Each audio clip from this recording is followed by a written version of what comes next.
I'm reporting from the Yorkshire Air Museum, which is home to an array of exhibitions that are bringing history to life. Sitting just outside the city of York, the museum boasts a fleet of over 40 wartime planes, which are proudly displayed to the general public. A registered charity, the museum based at RAF Elvington receives no state or local government aid.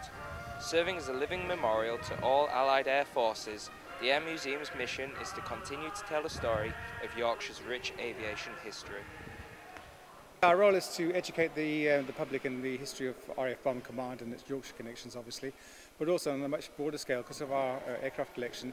We actually cover aviation history right from the beginning of flight. Integral to the life of the museum are the generous donations received from far and wide. Not only do people kindly donate their Air Force memorabilia, but people here inside the museum provide their time and energy. The archive volunteers regularly find a home for a vast array of interesting items ranging from books to medals and even plane wreckage. If you take a look inside one of the many air hangars, you'll also find numerous volunteers dedicated to maintaining and restoring the iconic aircraft.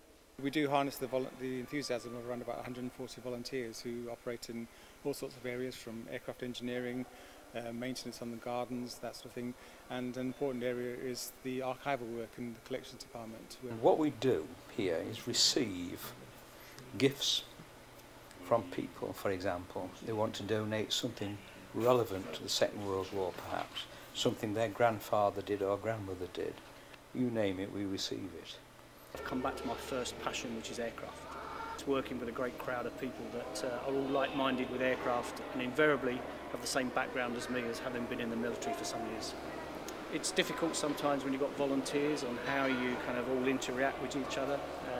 In the main, everybody helps each other. They have their own little projects, but everybody shares the work around, so it's good. Without such dedication from volunteers, these snapshots of history would remain hidden from the general public. It's well worth a visit. It's unique. They can really experience it rather than just like watching it on TV and looking at it in books. Everything's accessible, you know, easy to see everything and explore. So how integral would you say the volunteers are to a museum such as the Yorkshire Air Museum? How important is the word? Vitally important. Without us, they wouldn't be able to operate.